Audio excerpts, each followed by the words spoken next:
Buenos días, estimada Alicia. Procediendo a la exposición sobre lo que son las filosofías de la educación, tenemos lo que es la introducción. La filosofía de la educación es una brújula orientadora, la cual guía para no perder el rumbo en el ámbito de enseñar y aprender también, en función de lograr una educación de calidad superior en el proceso educativo y obtener una teoría educativa adecuada. Tenemos el objetivo, cuál sería la evolución de la filosofía de la educación relacionada con el sistema formativo ecuatoriano a través del análisis de las diferentes etapas cognitivas filosóficas. Se elige la concepción filosófica, en este caso lo ha hecho de Platón en la época antigua, 427 años, 347 años antes de Cristo. Platón en la antigüedad fue la primera persona en la historia de la civilización en desarrollar una teoría sistemática de la educación basándose en la filosofía total. Platón prácticamente fue un alumno de Sócrates, por lo cual compartía mucho lo que es el pensar de la educación.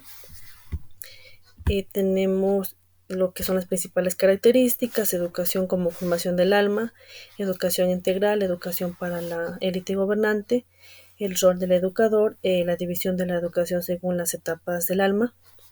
Estas son las principales características de la época de Platón. Tenemos la filosofía y educación, la importancia también, lo que es la definición de filosofía, en donde radica el verdadero ser de las cosas y no en los fenómenos que son sus apariencias. Tenemos la educación, lo que es el principio, es un proceso de inculcación, asimilación cultural, moral y conductual.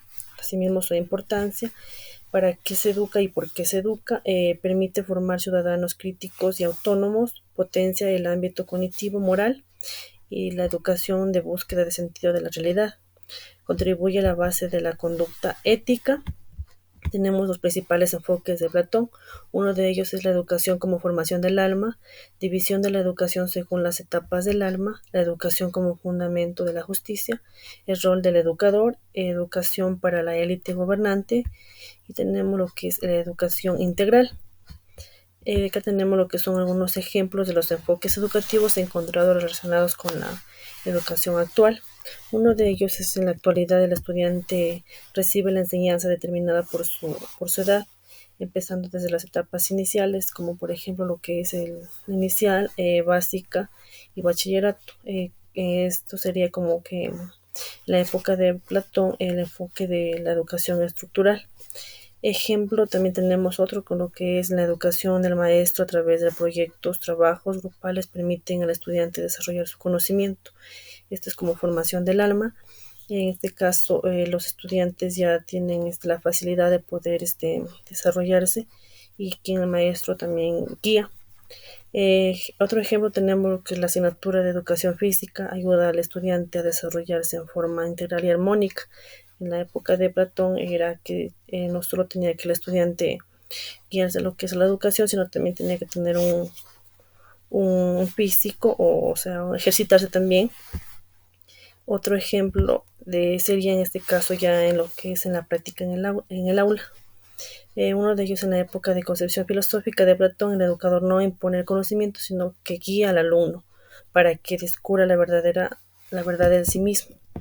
En el aula, en este caso, pues uno de los ejemplos es que el maestro ya guía al estudiante para que así mismo pueda desarrollarse de la mejor forma. Uno de los ejemplos, bueno, que en la época de antes el maestro decía y simplemente el estudiante obedecía. Otro ejemplo es que Platón dice que la educación debía ser gradual y estructurada, acorde a las principales capacidades y etapas de desarrollo del individuo. Como por ejemplo, ahora ya tenemos lo que es la educación inicial. Cada individuo recibe la educación. En este caso, uno de los ejemplos podría ser que se van implementando métodos y muchas formas de poder desarrollar conocimiento de cada fase del estudiante. Uno de ellos podría ser que en mi caso yo tengo a mi niña de 5 años. Ella, la maestra en este caso, aplica lo que es colores, formas, están aprendiendo lo que es sumar, y esto hace que sea más llamativo para el niño. Ya, tenemos lo que son las conclusiones y lecciones aprendidas. Una de ellas sería: gracias a las grandes de esos filósofos, podemos conocer comparación de la educación con la época antigua. Tenemos el derecho de la educación, conocer más a fondo sobre los inicios de la educación. Como futuros educadores nos ayuda a entender mejor a cada estudiante y asimismo generar métodos para una mejor enseñanza. Eso es todo, muchas gracias.